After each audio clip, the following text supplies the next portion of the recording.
Somewhere in the South Pacific, a powerful task force of United States Marines begins offensive action to retake the strategic Solomon Islands. Dramatic prelude to one of the most significant battles yet fought in the Japanese theater of war. Troop ships and their escorts plowing through heavy seas to reach the objective on schedule. Rendezvous. Long-range bombers join carrier-based planes as Marines and equipment go over the side in invasion boats for the first attack.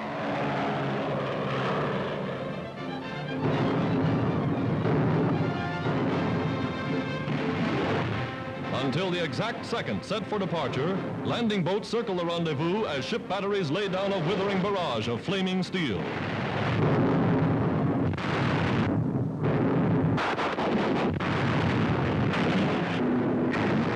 The blinker signals "Stand by." Shore installations are aflame from the incessant pounding of the big guns.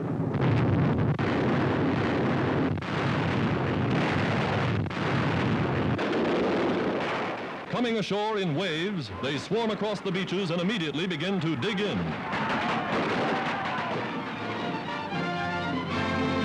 They find Japanese signs, a hastily abandoned Japanese camp, food still upon the mess tables. The enemy took to the hills in a hurry.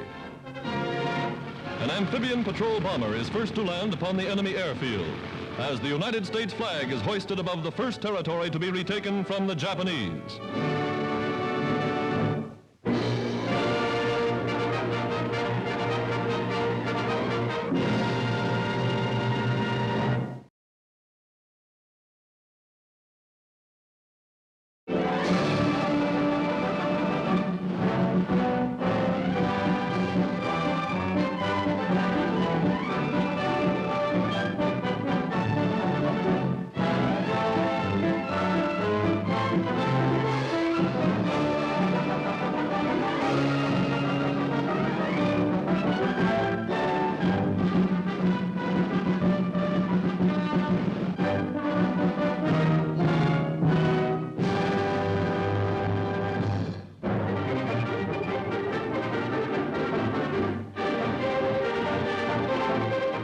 United States warships engaged the Japanese fleet off the Solomon Islands.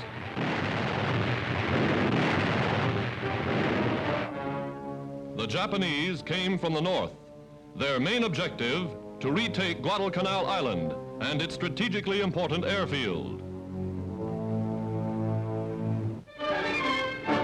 Long-range United States bombers and carrier-borne fighters race in to refuel, reload, and return to the fight.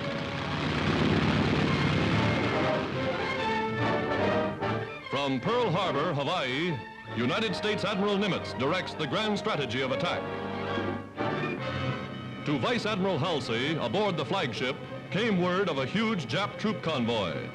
American warships steamed into action. For 3 days and 3 nights, Halsey pounded the invading fleet with every gun firing. What was left of the Jap fleet staggered north, leaving more than 23 of their vessels at the bottom of the sea. Among them, a battleship, 5 cruisers, and more than 30,000 men.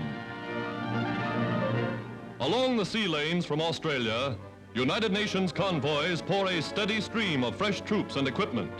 Men to man newly won bases as the first step in a general offensive.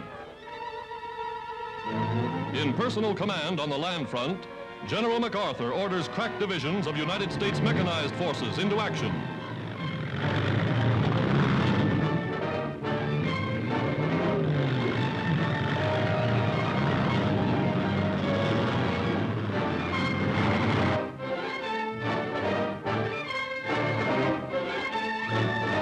Shock troops, flown in by bombers, land on a natural strip discovered in the jungle.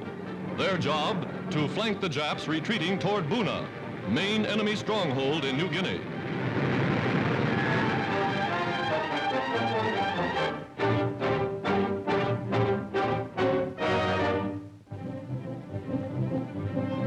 Relentlessly, Australians press forward from the east, Americans from the west, swiftly and surely closing the prongs of their pincers upon the fleeing Japs. A convoy bringing supplies and ammunition moves up over a crude trail hacked from the steaming jungle by United Nations engineers. American artillery making the wilderness a hell for the invader.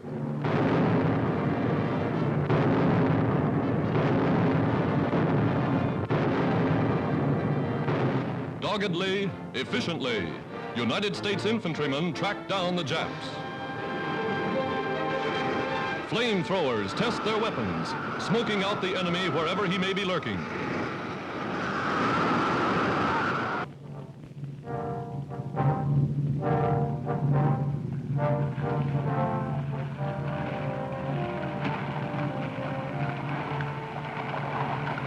Through swamps and streams they advance.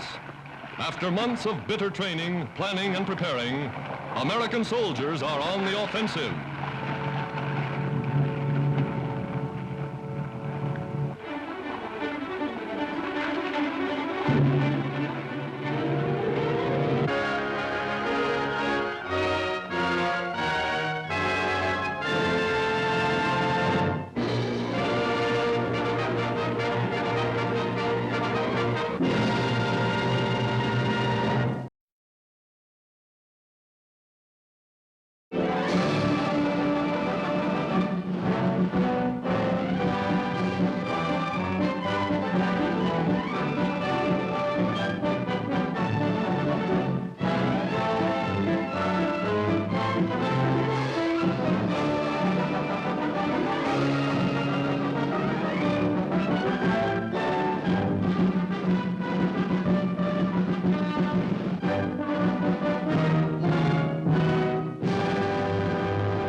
Guadalcanal Airport, the tiny patch of land for which Japan has sacrificed a fleet of warships and thousands of fighting men, still bristles with United States bombers.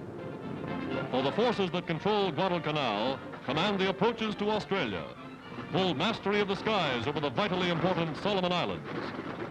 Today, these land-based bombers are leading the way as the combined United States land, sea, and air offensive begins the task of sweeping the Japs from the South Pacific.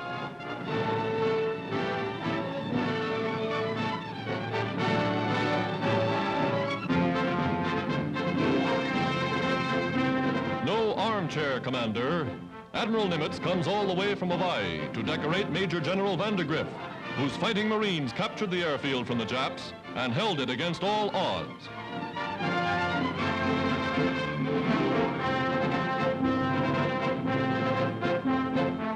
Highest honors are awarded officers and men alike.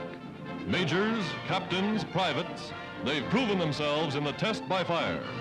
One youngster has 10 Jap bombers and 19 fighter planes to his credit, one of the outstanding records of the war.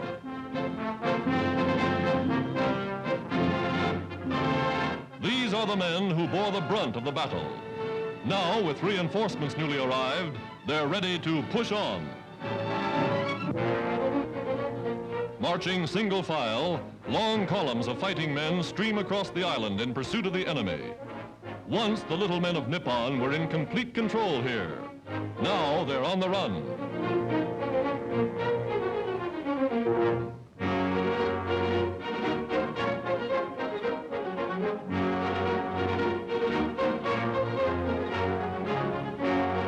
Plunging into malaria-infested jungles, the Marines steadily, doggedly enlarge their hold on the island.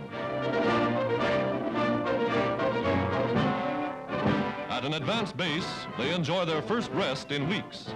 They have the advantage of an uninterrupted supply line, and they get nothing but the best.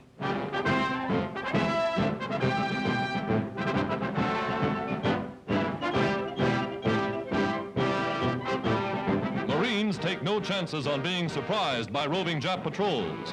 Any line may be the front line on Guadalcanal, and they dig in as they advance. Machine guns always on the ready. Artillerymen back up the infantry, blasting the Japs from the island.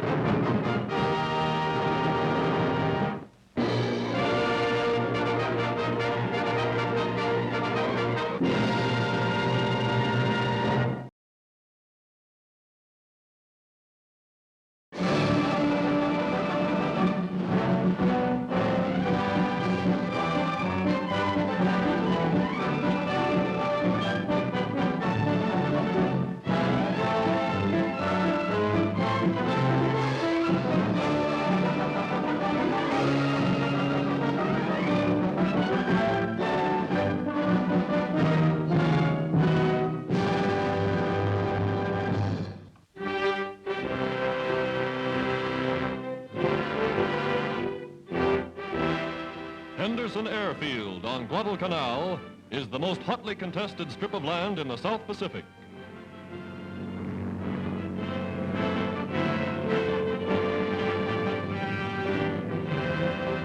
New runways, built by American soldiers with captured Japanese equipment, are inspected by the Marine commanders. Air Cobras, fighter planes are constantly on patrol.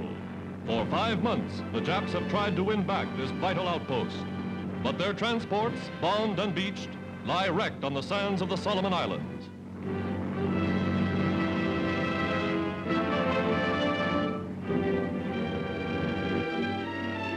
General Vandergrift and General Bogle push forward into the jungle, directing the campaign that has killed nearly 7,000 Japs on Guadalcanal alone. The Japs call Guadalcanal Death Island.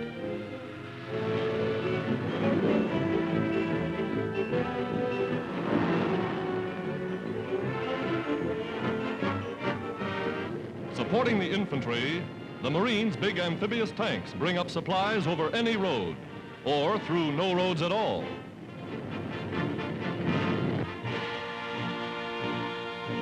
Offshore, an American freighter battles an oil fire just as she was preparing to land her cargo. Calmly, the Marines fight the flames. All supplies are saved, and the ship will sail again.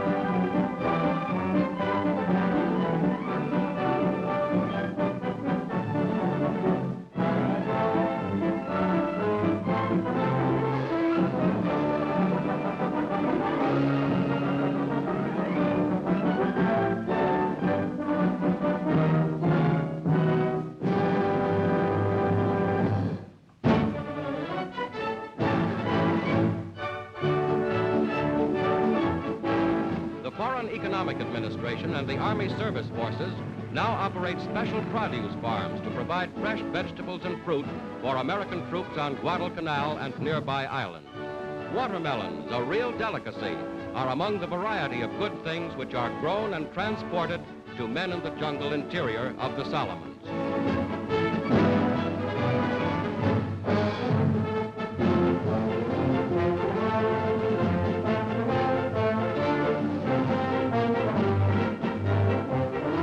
Produce is packed in strong cases, cushioned to take up the shock of parachute landings.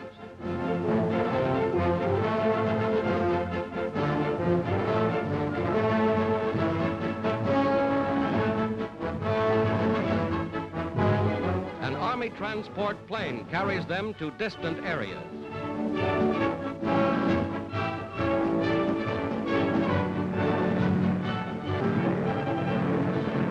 The plane by parachute. Men of the air delivery section drop the containers to isolated batteries on guard far from the coast.